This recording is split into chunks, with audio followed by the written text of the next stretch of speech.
Hey guys, welcome to my review of The Thing. So I'm typically pretty hesitant to to review older, more classic films like this, but I have been actually asked to review it, and I also watched it at my local Regal Theater this week, and it was just an absolutely fantastic experience. If you guys get a chance to see this in the theater, because you may not have back in 1982 like me, check it out if you can. At my theater, our Regal, it was like I think it was either a 1 day showing or just a one time showing. But yeah, check it out. See if you can catch it. I kind of went into it, thinking, okay, I'll watch a movie that I love, that I've seen a million times, no big deal. Except it actually was a big deal for me at least. Like seeing this, on the big screen, the way people did back in, like I said, 1982, the year I was born, actually. Just so goddamn cool.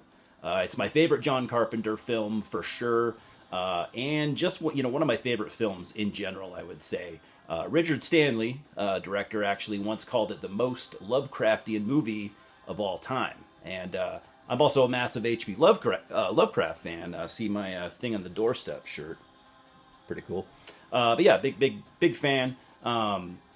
And so I will also be addressing how I feel about, The Thing being labeled that way, Lovecraftian, if you will. So The Thing is a 1982 film, as I've said now 3 times, directed by John Carpenter and written by Bill Lancaster, based on the 1938, I think it was, story, Who Goes There, by John W. Campbell Jr. I have not read the story.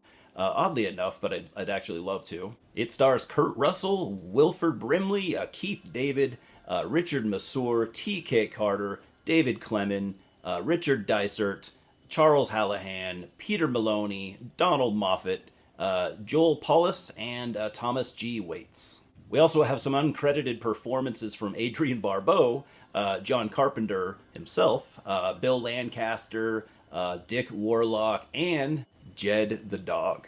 We had a young Rob Bottin on as a special effects creator and designer, famously. Legendary Italian composer Ennio Morricone. I never know how to say these names. Provided the score with Carpenter kind of filling it out with some synth pieces and frequent Carpenter collaborator Dean Cundy handling DP duties. So notice how I named basically the entire cast instead of just the bigger names. Kurt Russell, Keith David. I just couldn't leave anyone out. I couldn't leave. The whole crew here is that important to me and that important to the film.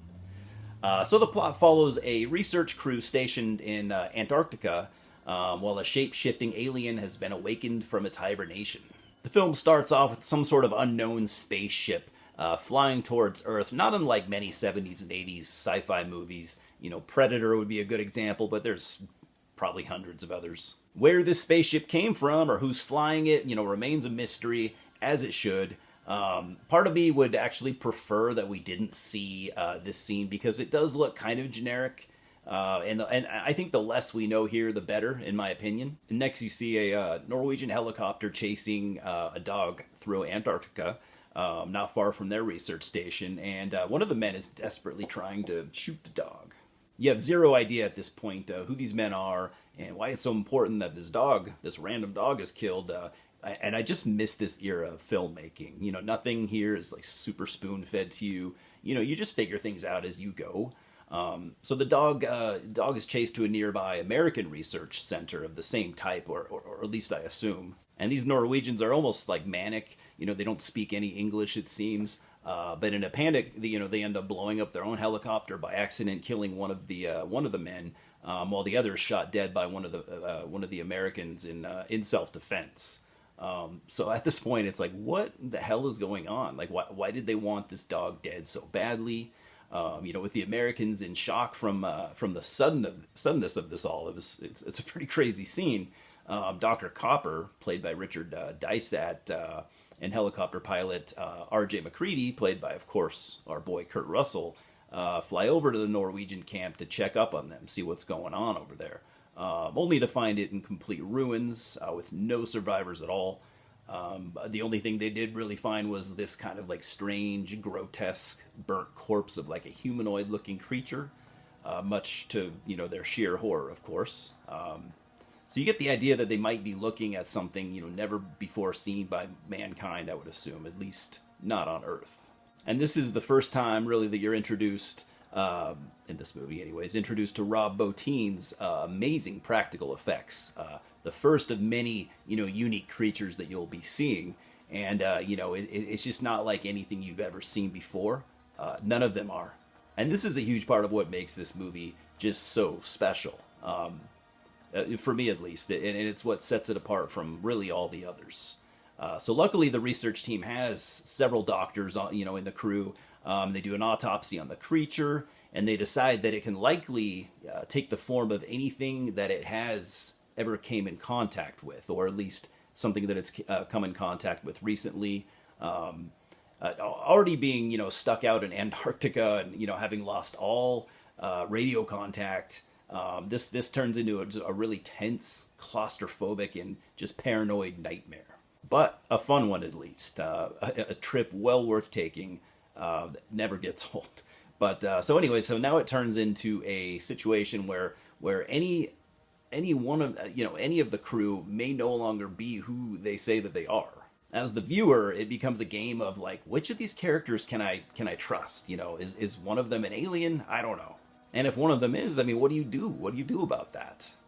So I've always put the Thing next to, and I'll probably say this again, I've always put it next to Alien, as far as the way that they convey the feeling of isolation, paranoia, terror, not to mention creatures that, we'd never seen in any film before.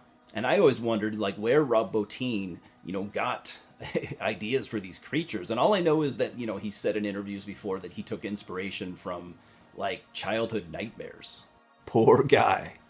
And one thing that I didn't realize, as a younger fan of The Thing, is that pretty much, it's pretty much implied that all of the creatures you see here are things that the alien has encountered, and can now mimic, maybe at any time that it wants. And what does it look like in its true form? Well, we don't know. We don't ever find out. But that's another thing that makes this so great, is that we know very little. The only thing that becomes really clear is that the Thing is absolutely the greatest threat that mankind has ever faced. So, what do I personally love about the Thing? I think I've praised Rob Bottin and John Carpenter enough for now. But I also like Bill Lancaster's script. Again, as with Alien, the crew here, they all have their own style and personality, all of them. They all look different. You don't really get any backstory with them, and you don't need it. Everything is kept, pretty vague in order to focus on, pushing the story forward without any kind of distraction, which ultimately is that if we don't find a way to stop this threat, humanity is likely completely doomed as soon as this Thing finds its way back to any sort of human civilization. And then we get that famous Dean Cundey camera work. And I'm not a big technical guy. You guys know this. I don't know much about cinematography, but he, in my opinion, he really nails the vibe here, and he really does make you feel like you are in the movie, like you're in just frozen Antarctica. And of course, you get some really solid, memorable performances from Kurt Russell, Keith David, Wilford Brimley, just to name a few of the guys here.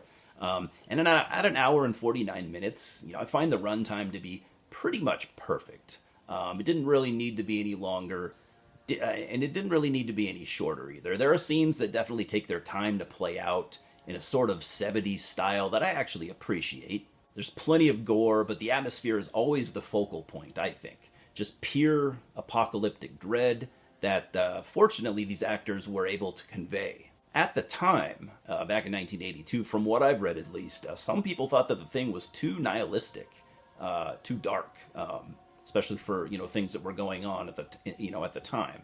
But I don't really see it that way personally. I know it's hard for me to say, not being there at the time. It was sort of there. But it is, I will say it is fairly unapologetic in its brutality, especially when choices must be made, in order to have a chance at saving humanity. You can't really pull any punches. But there is also some humor, sprinkled throughout. So this, in my opinion, is far from, like a depressing watch, at least for me. But it's just that it doesn't play by, you know, predictable Hollywood rules. And I mean, this is actually, for me, it's a perfect film. You know, my only hot take, I think, is maybe with the music.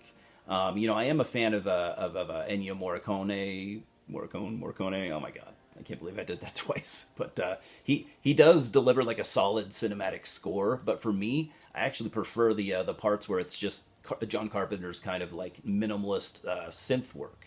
And I think that personally, maybe this is a hot take again, I don't know, but I think it would have been better if John Carpenter just did the entire score himself. I mean, I am a big fan of John's music, so I just think an all synth soundtrack for The Thing would have just been so cool.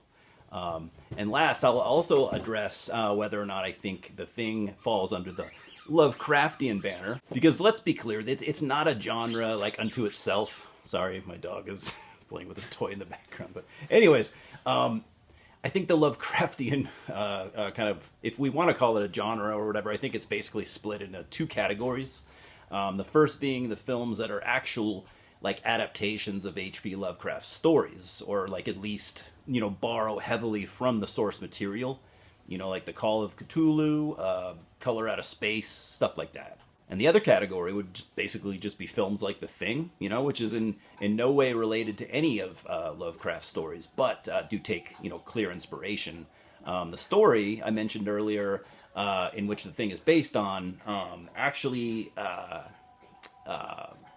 whatever his name is, he actually did model his creature from his story after H.P. Lovecraft's shape-shifting creature, or creatures called they're called the Shoggoths. John Carpenter also he has acknowledged Lovecraft's writing as not only, you know, inspiration for The Thing, but like numerous other films that he directed. So I think we can probably guess which ones those are. So what makes this film Lovecraftian to me is the fact that the alien is, you know, as far as we can tell, completely unknown to man. And had humanity cross paths with these things before, we likely would have never had a planet, at least with, you know, with any surviving humans anyways. So it is also, you know, likely a pretty ancient species, probably predates humankind, with technology, you know, way more advanced than ours. Then we have the feeling of absolute dread and paranoia. You know, from an apocalyptic species, you know, plus being stuck in a, you know, super unforgivable place with no communication with the outside world. Those would be the things that, you know, make The Thing Lovecraftian to me. My only really complaint in this aspect, again, is you know, the spaceship that you see at the very beginning.